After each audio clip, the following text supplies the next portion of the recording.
Hello, I'm Mandy Friedman, licensed professional clinical counselor, clinically certified domestic violence counselor, and clinically certified trauma professional, and the creator of SNAP, Survivors of Narcissistic and Abusive Personalities. Today, we are going to talk about the 8 stages of recovery from narcissistic abuse. On the topic of recovery in general, I just want to lay down a few items of foundational understanding. Healing is not always a linear path. In fact, a lot of times it's not a linear path. It's kind of messy, and it can take a really long time. I would say on average, it takes about 2 years to get to the point from where you have discovered what's going on, you have made appropriate changes in your life, and now we're moving forward in life on the other side of abuse and forming new healthy relationships. That takes a long time, you guys. So slow down, quit pressuring yourself. I know you've got a measuring stick right here. Am I going fast enough? Am I far enough along? Why can't I feel better quicker? Or why do I still feel this way? I hear that a lot. Just relax. Take your time, be gentle with yourself.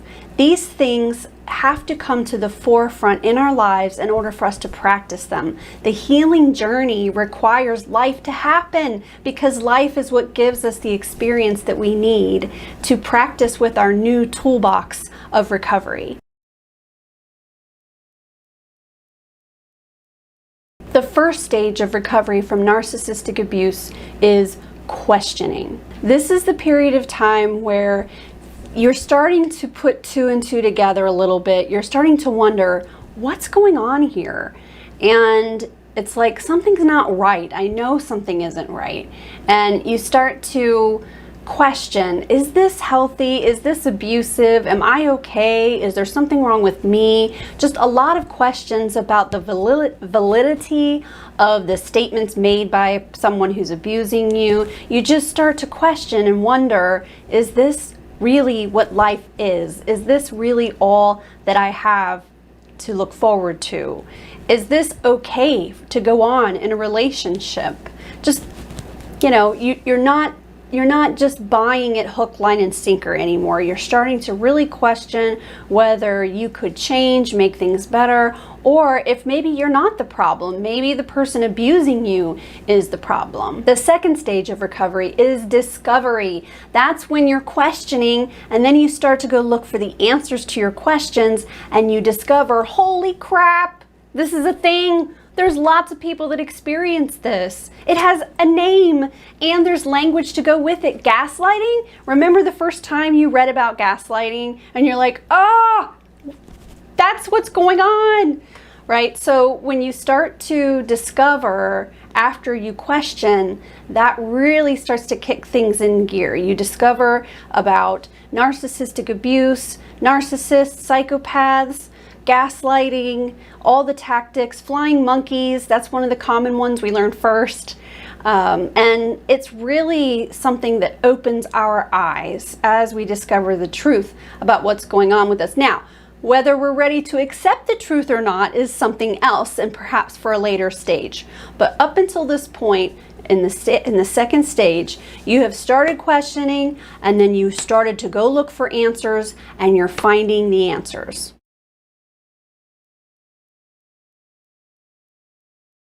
The third stage is education. After you've started questioning, then you discovered that there are answers and other people that have experienced this. Now you start to really educate yourself. You're listening to podcasts. By the way, I have a podcast. You are also looking on YouTube for people. There's lots of really great presenters on YouTube talking about this topic, including me. Wait, is this a YouTube video? It is. So we have podcasts, we have books, there's lots of books out there. Some of you may have heard of them, Healing from Hidden Abuse, Psychopath Free, on and on and on and on. Here's the thing about the education phase. There are many people who get stuck right here. They learn about it, they now have the language for it. They might even start to connect with peers online. You might join some groups online. And then you're not ready to move past that, and you can be stuck in education phase for quite a while. And I've known lots of survivors who reached out during this phase to talk to me just to sort of verify that what they're seeing is real or true, but then kind of, you know, don't really come back, don't really do much more than that. I see them a few times and then I don't see them again. And then sometimes they come back when they're ready for the next steps. But if you have been stuck in the educational phase for a while, don't worry. It doesn't mean that you're going to be there forever, but keep in mind that education is only one tiny little element of your path to recovery. Detoxification is quite possibly the most difficult phase of recovery, because this is the phase that requires you to start doing things and making changes and confronting issues and removing toxic presences from your life, removing toxic people. If possible, getting out of toxic environments, anywhere that we can potentially enhance our life by removing things that are making us sick, unwell, unhealthy, things that are keeping us from setting boundaries and performing self-care, things that are preventing us from self-actualizing and creating the life that we know to be healthy for ourselves.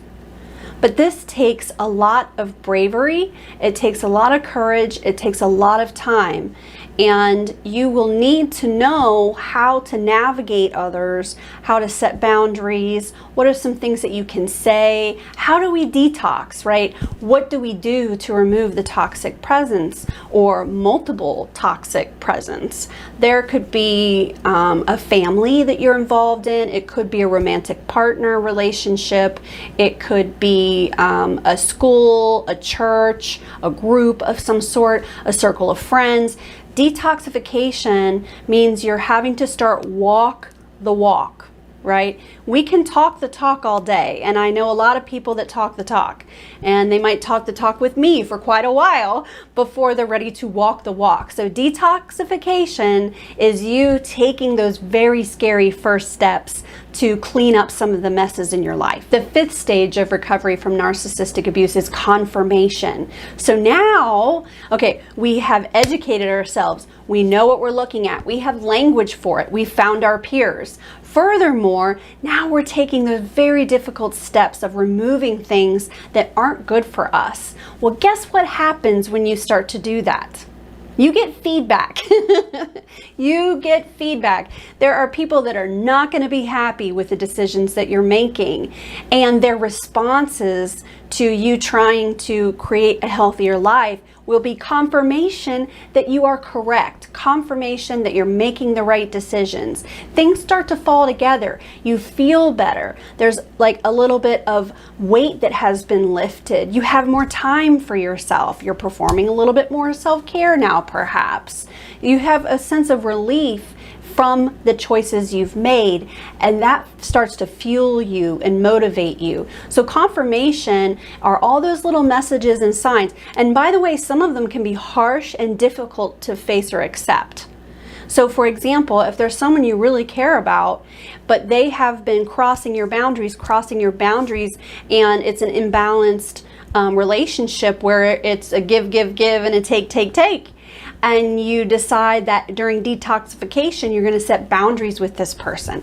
Well, they might have a really negative reaction to that and call you selfish, start to mischaracterize you or twist the reason that you're setting the boundary. They'll treat it like that you're punishing them, that it doesn't have to do about your well-being, that it has to do with your hatred toward them, right? So they'll take things out of context and they start to react. And that reaction in itself is confirmation. I'm making the right choice here.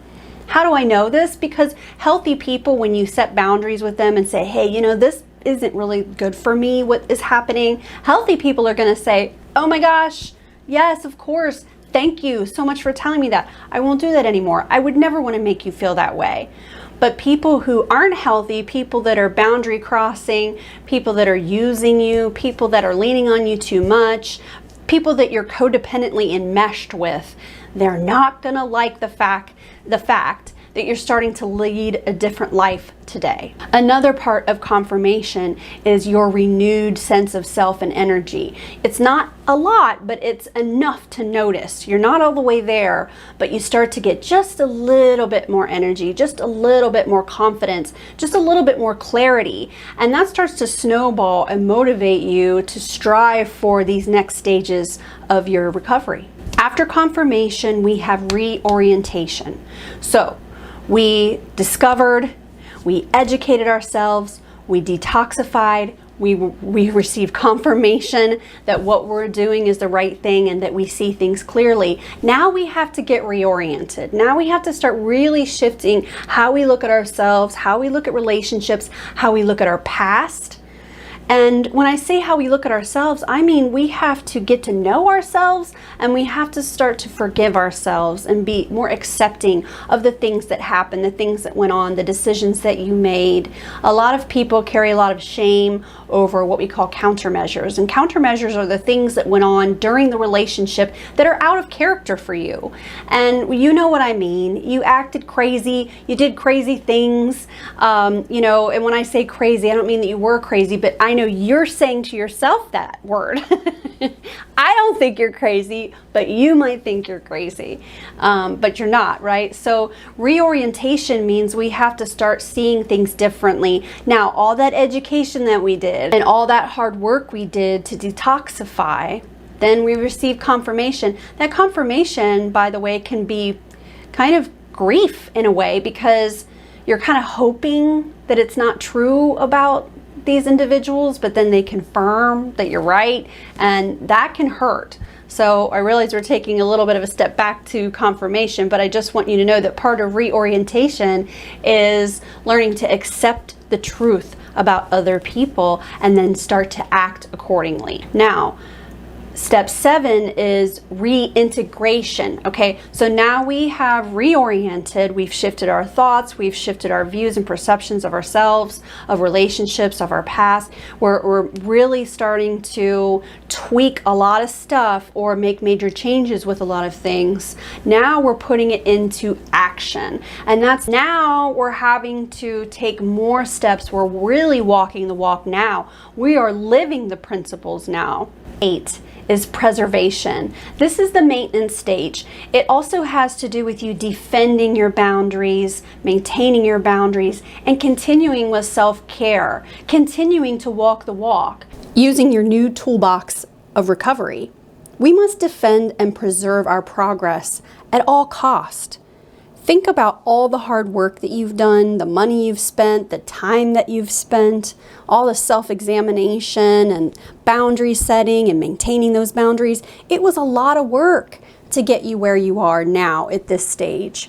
So preservation is something that is ongoing. We are in this stage now for the rest of our lives in a lot of cases, because we have to continue to defend ourselves, continue to defend our mental health and our well-being, and that new life that we've built for ourselves. We have to make sure that we maintain that and continue to grow in healthy ways. So not only are you walking the walk, but you're continuing to defend against particular elements that might try to creep in. Sometimes they do creep in and you don't notice, and you're like, oh no, crap. Okay, gotta make an adjustment here. And that's okay. That's part of preservation and maintaining your progress and your growth, is being able to adapt and adjust when you notice that something isn't really working for you. Okay, I hope this last slide on the screen helps. It has all 8 steps on it. And I hope this video has been helpful for you.